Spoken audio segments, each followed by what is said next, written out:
Welcome back to gift from heaven. எனக்கு பேசன் pizza எப்படி செய்கிறதுன்னு பார்க்கலாம். ஒரு மிக்ஸி ஜார் எடுத்துக்கோங்க. அதில் ஒரு பெரிய வெங்காயம் நீளமாக அரிஞ்சு சேர்த்துருக்கோம். அது கூட ஒரு மீடியம் சைஸ் உருளைக்கிழங்கு தோல்லாம் பீல் பண்ணிவிட்டு கட் பண்ணி சேர்த்துக்கோங்க. 1 இன்ச் பீஸ்க்கு இஞ்சி சேர்த்துருக்கோம். இது கூட நாங்கள் ஒரு 10 rupees பேக்கெட் தயிர் ஆட் பண்ணியிருக்கோம். நீங்கள் ஒரு 2 to 3 scoops தயிர் ஆட் பண்ணி நல்லா மையாக அரைச்சி எடுத்துக்கோங்க. இப்போ ஒரு பாத்திரத்தில் 1.5 கப் கடலை மாவு சேர்க்குறோம்.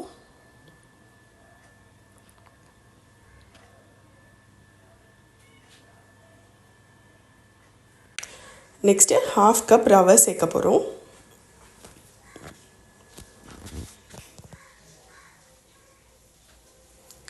இதுக்கு தேவையான அளவு உப்பு, ஒரு 1/2 டேபிள்ஸ்பூன் சீரகம், கொஞ்சமாக சில்லி ஃப்ளேக்ஸ், ஒரு கை ஃபுல்லாக கொத்தமல்லி தழை, ஒரு பச்சை மிளகாய் எல்லாம் சேர்த்துக்கோங்க. இது கூட ஒரு 1/4 டேபிள்ஸ்பூன் ஓமம் நல்லா க்ரஷ் பண்ணி சேர்த்து எல்லாத்தையும் நல்லா மிக்ஸ் பண்ணிக்கோங்க.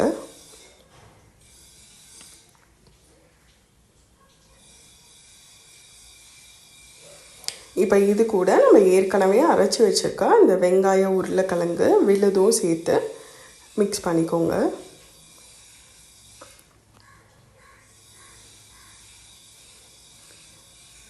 இது இன்னும் கொஞ்சம் லிக்விட் கன்சிஸ்டன்சிக்கு வரணும். அதனால் தேவையான அளவு தண்ணி அந்த மிக்ஸி ஜார்லேயே ஆட் பண்ணி சேர்த்துக்கோங்க.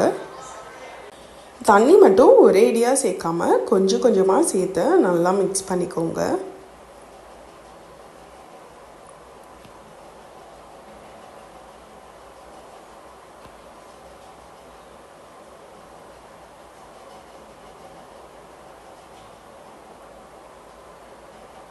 இது இன்னும் கொஞ்சம் போரிங் கன்சிஸ்டன்சிக்கு வரணும். ஸோ இன்னும் கொஞ்சம் தண்ணி ஆட் பண்ணிக்கிறோம்.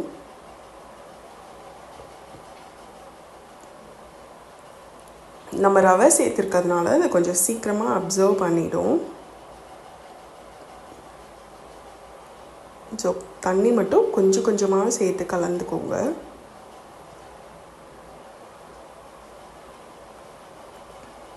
இதுதான் ஃபைனல் கன்சிஸ்டன்சி. எல்லாம் மிக்ஸ் பண்ணிவிட்டு இது கூட ஒரு கரண்டி எண்ணெய் ஆட் பண்ணிக்கிறோம்.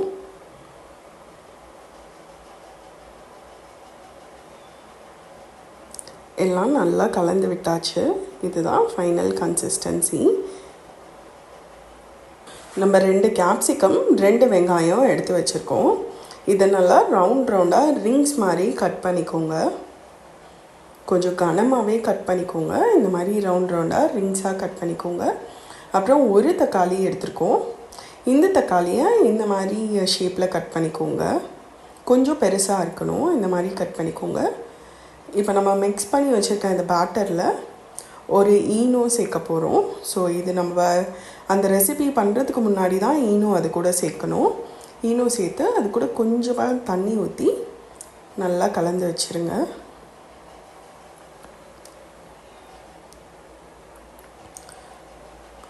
ஸோ இப்போ பிஸா செய்ய போகிறோம். இதுக்கு ஒரு நான்ஸ்டிக் கடாயில் கொஞ்சமாக எண்ணெய் ஊற்றி நல்லா க்ரீஸ் பண்ணிக்கோங்க. இதை அடுப்பில் வைக்காமல் இந்த ஸ்டெப் பண்ண போகிறோம். ஸோ அந்த கடாயை சுற்றி ஒரு கேப்சிகம் ரிங், அதுக்குள்ளே ஒரு ஆனியன் ரிங்ஸ் இந்த மாதிரி ஃபுல்லாக கீழே ஃபுல்லாக அரேஞ்ச் பண்ணிக்கோங்க. பார்க்கும்போதே எவ்வளோ அழகாக இருக்குது பாருங்கள். இந்த மாதிரி அரேஞ்ச் பண்ணிவிட்டு 1 டேபிள்ஸ்பூன் வெள்ளை எள்ளு எடுத்துருக்கோம். அதை ஃபுல்லாக நல்லா ஸ்ப்ரிங்கிள் பண்ணிக்கோங்க.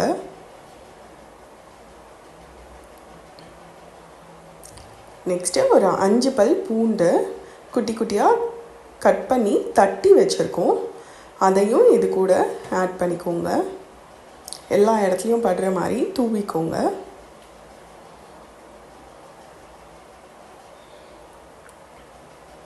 நடுவில் நம்ம கட் பண்ணி வச்சுருக்க டொமேட்டோஸ் எல்லா ரிங்ஸ்க்கும் நடுவில் ஒரு டொமேட்டோ ஆட் பண்ணி இப்போ நம்ம மிக்ஸ் பண்ணி வச்சுருக்க பேட்டரை ஒரு வாட்டி நல்லா கலந்து விட்டுக்கோங்க.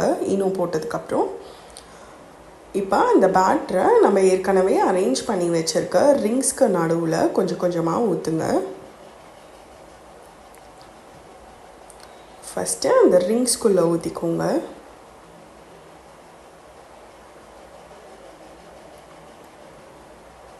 இப்போ மீதி இருக்க பேட்டரை அந்த ரிங்ஸ்க்கு நடுவில் ஊற்றுங்க.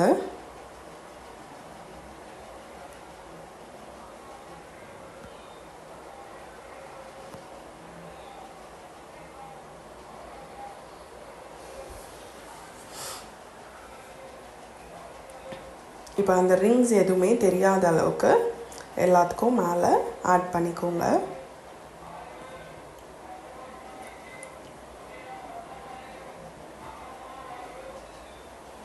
இந்த மாதிரி ஃபுல்லாக ஆட் பண்ணிவிட்டு நல்லா டேப் பண்ணி விட்டுக்கோங்க. அப்போ ஈவனாக ஸ்ப்ரெட் ஆகும், எங்கேயும் ஏர் பபிள்ஸ் போய் லாக் ஆகாது. இப்போ அடுப்பை ஸ்லோ ஃப்ளேமில் வச்சு மூடி போட்டு 15 மினிட்ஸ் வேக விட போகிறோம். ஸோ இதை நீங்கள் 15 மினிட்ஸ்க்கு டிஸ்டர்ப் பண்ணக்கூடாது. 15 மினிட்ஸ்க்கு அப்புறம் பாருங்கள் எவ்வளோ சூப்பராக வெந்திருக்கு. இதை நம்ம அப்சைட் டவுன் பண்ணணும். ஒரு பிளேட் வச்சு அப்படியே உல்டாவாக திருப்பிக்கோங்க.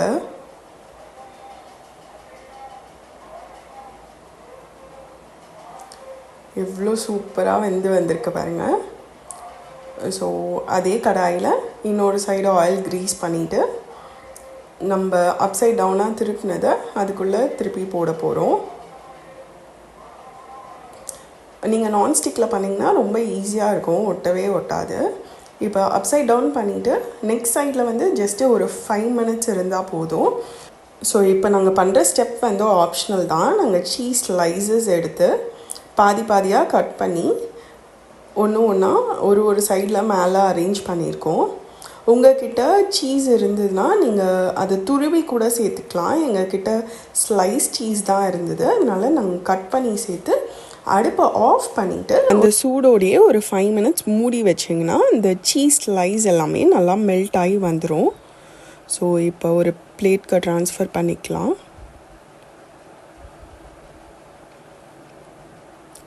ஸோ ஃபைனலி நம்மளோட பேசன் பீஸா ரெடி ஆகிடுச்சு. அதோட எட்ஜஸ்லாம் பாருங்கள் எவ்வளோ சூப்பராக குக் ஆகிருக்கு. நம்ம போட்டிருக்க சிசேமி சீட்ஸ் எல்லாமே அது கூட குக் ஆகிருக்கப்ப அந்த ஃப்ளேவர் ரொம்ப நல்லாயிருக்கும். எவ்வளோ சாஃப்டாக இருக்குது பாருங்கள், நம்ம கட் பண்ணி காமிச்சிருக்கோம். எவ்வளோ சாஃப்டாக ஸ்பாஞ்சியாக இருக்குது பாருங்கள். இதை நம்ம கொரியாண்டர் சட்னி கூட சர்வ் பண்ணோம். ஸோ கொரியாண்டர் சட்னி எப்படி செய்கிறதுன்னு பார்க்கலாம் வாங்க. ஒரு மிக்ஸி ஜாரில் ஒரு கைப்பிடி அளவு கொத்தமல்லி,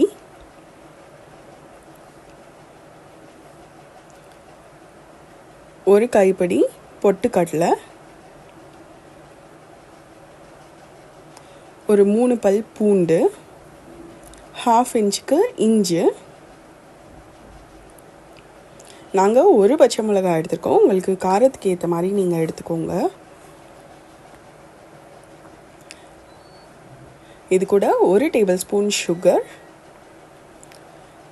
1/2 டேபிள் ஸ்பூன் ஜீரா பவுடர், கொஞ்சமாக கல்லுப்பு, நாங்கள் 10 ருபீஸ் தயிர் ஒரு பேக்கெட் யூஸ் பண்ணியிருக்கோம்.